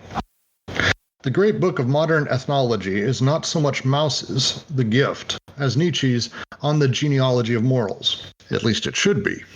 For the genealogy, the second essay, is an attempt and a success without equal as interpreting, that's probably the wrong word, at interpreting primitive economy in terms of debt in the debtor-creditor relationship by eliminating every consideration of exchange or interest, à l'anglaise, as if they are eliminated from psychology. It is not in order to place them in structure. Nietzsche has only a meager set of tools at his disposal, some ancient Germanic law, a little Hindu law, but he does not hesitate, as does Mauss, between exchange and debt. George Bataille, motivated by Nietzschean inspiration, will not hesitate either. The fundamental problem of the primitive socius, which is the problem of inscription, of coding, of marking, has never been raised in such an incisive fashion. Man must constitute himself through the repression of the intense germinal influx, the great biocosmic memory that threatens to deluge every attempt at collectivity. But at the same time, how is new memory to be created for man? A collective memory of the spoken word of the alliances that declines the alliances with the extended filiations, that endows him with facilities of resonance and retention, of selection and detachment, and that affects in this way the coding of flows of desire as a condition of the socius? The answer is simple. It is debt, open, mobile, and finite blocks of debt. This extraordinary composite of the speaking voice, the marked body, and the enjoying eye, all this stupidity and the arbitrariness of the laws, all this pain of the initiations, the whole perverse apparatus of repression and education, the red-hot irons and the atrocious procedures have only this meaning: to breed man, to mark him in his flesh, to render him capable of alliance, to form him within the debtor-creditor relation, which on both sides turns out to be a matter of memory, a memory straining towards the future. I think, Brooks, you mentioned earlier that you wondered about the translation of the word debt. And I think that's actually an interesting question, because when we talk about Nietzsche, he's obviously written in German. And I think especially in this second essay of the genealogy of morals, he leans heavily on on the double meaning of Schuld, the German word for debt, but also guilt in the process of memory making. So there's these two dimensions that are kind of linked between guilt and debt. I would be interested in hearing from anyone who is more fluent in French than I am, if the French phrase they use here has similar dimensions of meaning. Well, and before we dive in, actually, I think 61, I think it was you earlier in chat, when I was having that little crisis, mentioned the term original sin, which feels, since they are mentioning, and I have never read Nietzsche in the original German, so there you go. But that does feel like it connects more poetically to what Nietzsche is talking about in Genealogy of Morals, the concept of the things we owe, the problems we are born with by just being who we are inside of the time and place we were born. It's such a profoundly interesting way to look at it. I'm glad they brought up Nietzsche, because I do like Genealogy of Morals.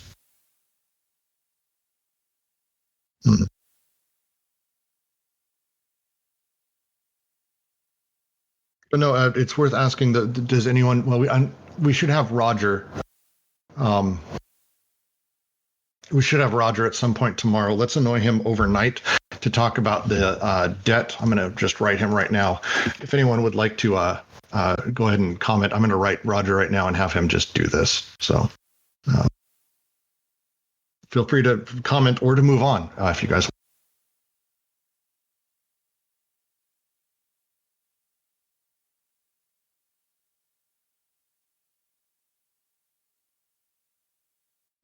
In the Indo-European, tradition, it's the initiation process where this kind of inscription comes. the idea of breeding man, the whole problem becomes how to produce men who will defend the city but not tyrannize it. And this is the major theme of the Republic in Plato.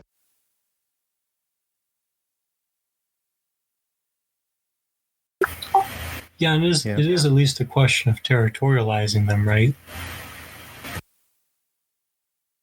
Yeah, a kind of stark reality in ancient Greece is you had all these city-states, and every summer the men would go out and attack some other city and defend their own city, and then if a city fell, then its inhabitants were enslaved and everything was taken away. So it was a zero-sum kind of game between the cities. And so it was very important that the cities had a kind of standing army, in a way, of their citizens to repel those attacks in hoplite warfare. And hoplite warfare itself was very interesting. It's very different from what appears within the Iliad and the Odyssey, which is, mostly portrayed as individuals standing off against each other. They kind of recite their genealogy and then they engage one-on-one in battle. That wasn't what happened in ancient Greece. It was hoplite warfare, which was a group effort. But you had to have a lot of solidarity to form those hoplite phalanxes, and so, there's a lot of cruelty involved in the initiation process with the boys, trying to forge men who would stand up for the city and protect it.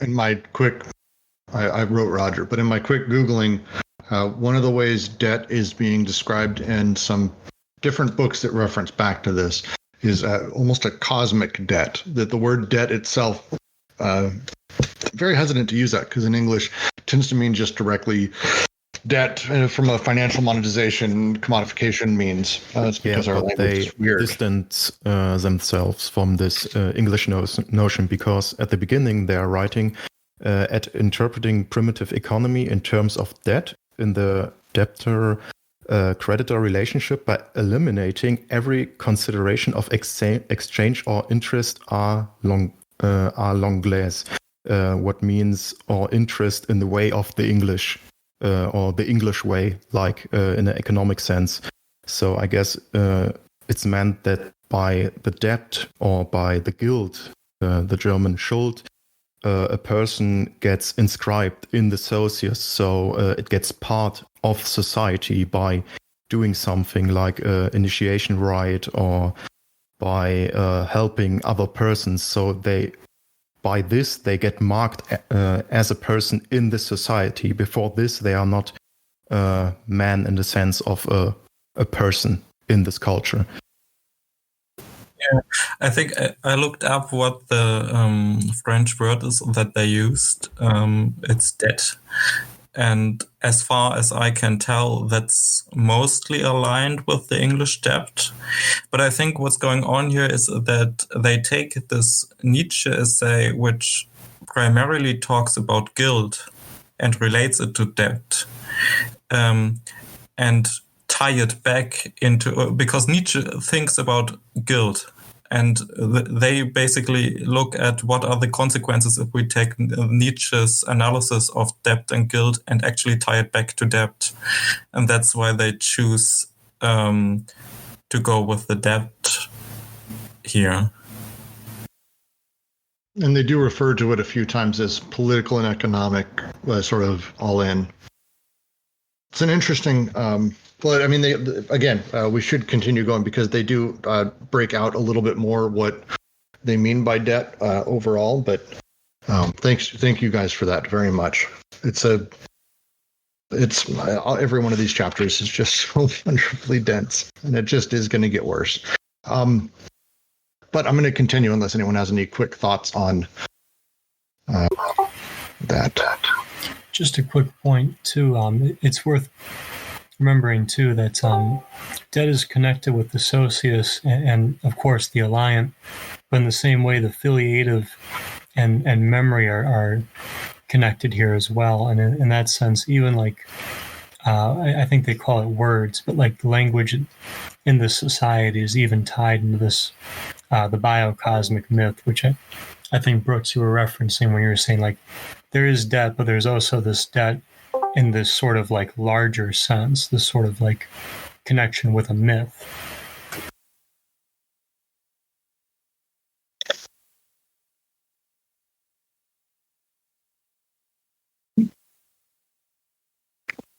All right. Would anyone like to read the next session? I'm happy to do it.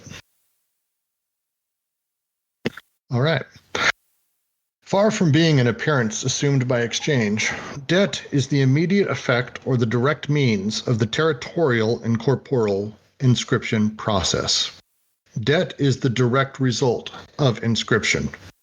Once again, no revenge, no ressentiment will be invoked here. That is not the ground they grow on any more than does Oedipus. The fact that innocent men suffer all the marks on their bodies derives from the respective autonomy of the voice and the graphic action, and also from the autonomous eye that extracts pleasure from the event. It is not because everyone is suspected in advance of being a future bad debtor. The contrary would be closer to the truth. It is the bad debtor who must be understood as if the marks had not sufficiently taken on him, as if he were or had been unmarked. He has merely widened, beyond the limits allowed, the gap that separated the voice of alliance and the body of filiation to such a degree that it is necessary to reestablish the equilibrium through an increase in pain. Nietzsche doesn't say this, but what does it matter? For it is indeed here that he encounters the terrible equation of debt. Injury done equals pain to be suffered. How does one explain, he asks, that the criminal's pain can serve as an equivalent of the harm he's done? How can one pay back with suffering? An eye must be invoked that extracts pleasure from the event. This has nothing to do with vengeance. Something that Nietzsche himself calls the evaluating eye, or the eye of the gods who enjoy cruel spectacles, and in punishment there is so much that is festive. So much is pain part of an active life and an obliging gaze. The equation injury equals pain has nothing exchangist about it, and it shows in this extreme case that the debt itself had nothing to do with exchange. Simply stated, the eye extracts from the pain it is contemplating a surplus value of code that compensates the broken relationship between the voice of alliance that the criminal has wronged and the mark that has not sufficiently penetrated his body. Whew. The crime, a rupture of the phonographic connection, reestablished by the spectacle of the punishment. As primitive justice, territorial representation has foreseen everything. There's a lot there, isn't there? Please, join. Jump in. I had one thought, and again, I apologize, I hadn't been able to do some study this in depth in advance, but one thing I was thinking about is the way it connects up to Foucault's discipline and punish.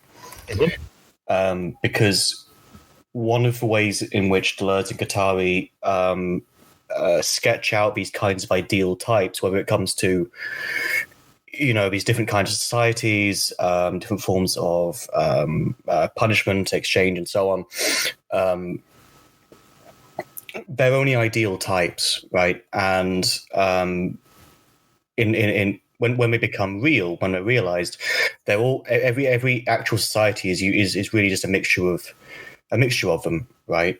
And so this kind of imprinting of pain upon the criminal, and the eye which takes pleasure out of it in order to sort of reestablish the appropriate balance.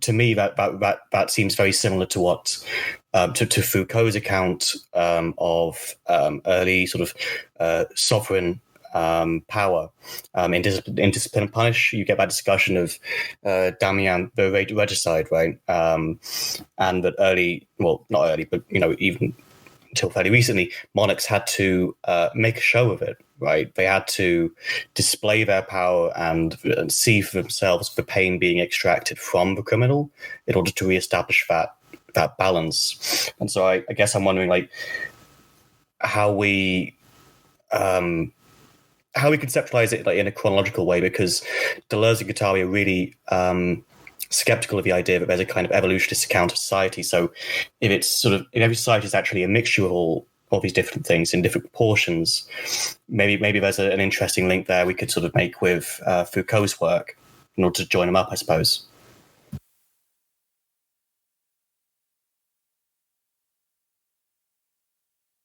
Hopefully that made sense. Yeah, that's good. That's great.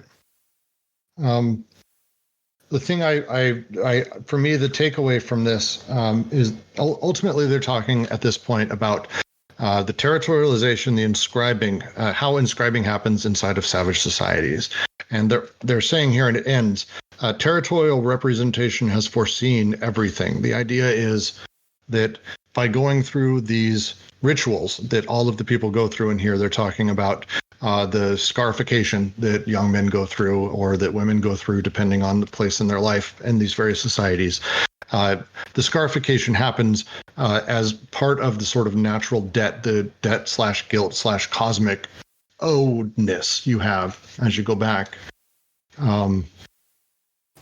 Yeah, it's interesting, and obviously, I'm sure you folks have been talking about this, already. Like, the primacy of debt over exchange as the kind of motivating force in quote unquote development. That's really interesting. That always struck me as a really interesting point, right? Because so often when you have discussions with people about, how society develops, state of nature, those sorts of discussions, everyone seems to just assume that it's exchange, right? But capitalism in particular, it's always kind of been that, right? Like, people have always owned stuff and traded stuff, and that's what capitalism is, right? So I've always found that an interesting one, thinking about it in terms of debt rather than exchange.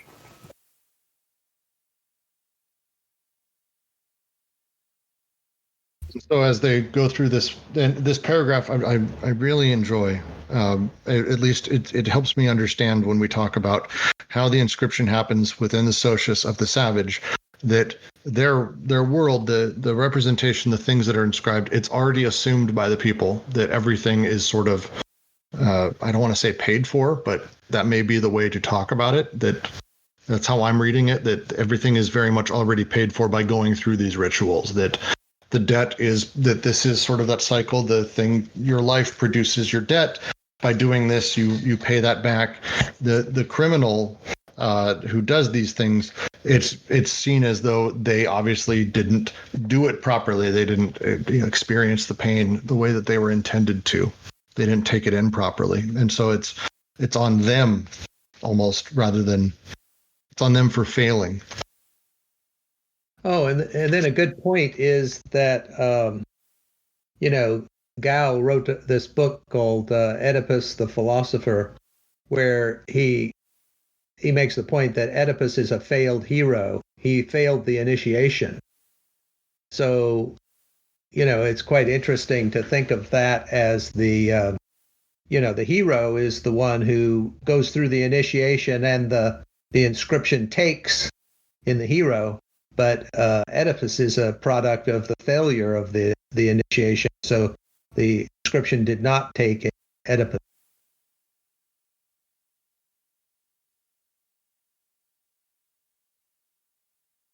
Yeah, that's an interesting parallel, right? Like the Oedipal sort of patient is the one who hasn't yet properly internalized the Oedipus, right? And I guess you could make the same parallel there as you just did with, the criminal who hasn't properly understood their place within the systems of debts and alliances and so on.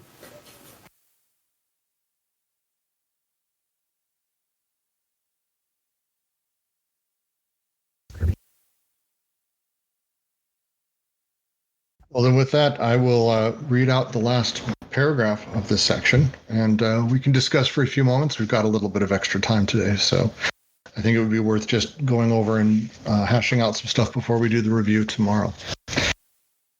Coding pain and death, it has foreseen everything, except for the way its own death would come to it from without. They come like fate, without reason, consideration, or pretext. They appear as lightning appears, too terrible, too convincing, too sudden, too different, even to be hated. Their work is an instinctive creation and imposition of forms. They are the most involuntary, unconscious artists there are. Wherever they appear, something new arises, a ruling structure that lives, in which parts and functions are delimited and coordinated, in which nothing whatever finds a place that has not first been assigned a meaning in relation to the whole. They do not know what guilt, responsibility, or consideration are, these born organizers. They exemplify that terrible artist's egoism, that the look of bronze and knows that has the look of bronze and knows itself justified to all eternity in its work, like a mother and her child. It is not in them that the bad conscience developed. That goes without saying. But it would not have developed if a tremendous quantity of freedom had not been expelled from the world, or at least from the visible world, and made as it were latent under the hammer blows and artist's violence.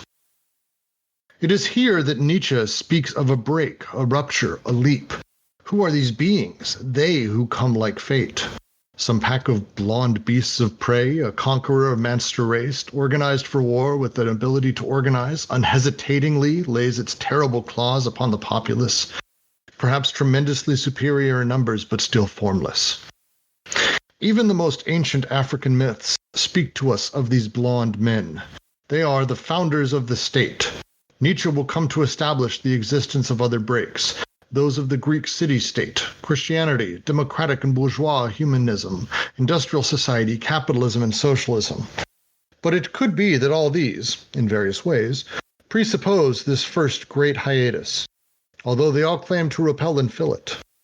It could be that spiritual or temporal, tyrannical or democratic, capitalist or socialist, there has never been but a single state, the state as dog that speaks with flaming roars. And Nietzsche suggests how this new socius proceeds, a terror without precedent, in comparison with which the ancient system of cruelty, the forms of primitive regimentation and punishment, are nothing. Concerted destruction of all the primitive coatings, or worse yet, their derisory preservation, their reduction to the condition of secondary parts in the new machine, and the new apparatus of repression. All that constituted the essential element of the primitive inscription machine, the blocks of mobile, open, finite debts, the parcels of destiny, finds itself taken into immense machinery that renders the debt infinite and no longer forms anything but one and the same crushing fate. The aim now is to preclude, pessimistically, once and for all, the prospect of a final discharge. The aim now is to make the glance recoil disconsolately from an iron impossibility. The earth becomes a madhouse. We get to finally move into the barbarian despotic machine, which is great. Yeah, I mean, these first bits about what they call primitive, territorial machine or whatever, that for me is the hardest part of this chapter. Like, there's so much detail about the markings and inscriptions and the rituals and pain and so on, and the anthropology and ethnography. It gets really hard to keep track of it sometimes in my head, I think. I'm sure people have a similar experience with it. No, I fully understand all of this very easily. Yeah, no, it's a lot. There's just a lot. Interesting question that gets sort of proposed, I suppose, in this last paragraph. I don't know if there's necessarily an answer here yet, at least in this section of the book, because they're, of course, they're broadly indebted to Klastra's society and the state in this sense, right? But in that sense, they both have a common problem, which is that given that they both agree that quote-unquote primitive societies have actively sought to ward off the possibility of the state, the question then is, how is it that in almost every case, the state has nevertheless come to dominate. Where does that sort of transition point happening? Obviously, there are certain sites where it hasn't happened, but most have. So where does that transition point come from? And here he sort of draws on Nietzsche, this sort of this event, right? It's really all you can say is it's this event, this coming of the of these invaders who mark down that new strata, right? They stratify that smooth space.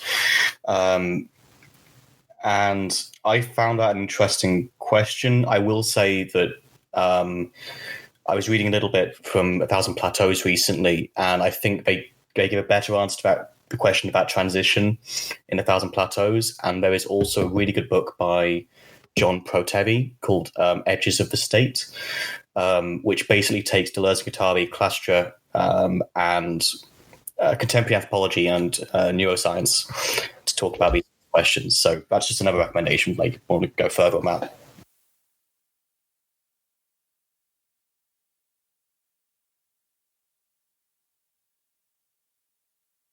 Any last thoughts before we close out today? Because we will have a whole review session tomorrow. Again, same time, same place. Because we're going to be able to go through a lot here as we discuss. I mean, this whole fucking section, territorialization and the concept as we move into the barbaric, into the despotic, is fascinating to me because it seems a lot of the things that they're implying, and I'm not going to pretend to know what they are. We'll discuss them tomorrow. A lot of the implications within this are, seem to be foundational for us to understand what at least the role debt plays as we move into the despotic and then ultimately towards the capital.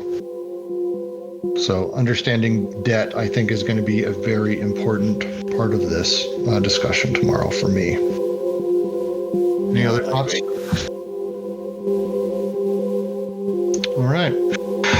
Well, I thank all of you. This is slowly going to get edited and then tossed back up onto our SoundCloud and then out podcasted. I've been a little bit behind thanks to the move, but we'll get all of it up tomorrow. Please join us here, same time, same channel. We'll record it again, and we will hopefully get all of these things out for all of you to listen to. Thank you all, and Triad and Lou and you guys, thank you very much for everyone for taking part. These things are very difficult for me to grasp, and every little bit we start pushing really does help. So thank you very much.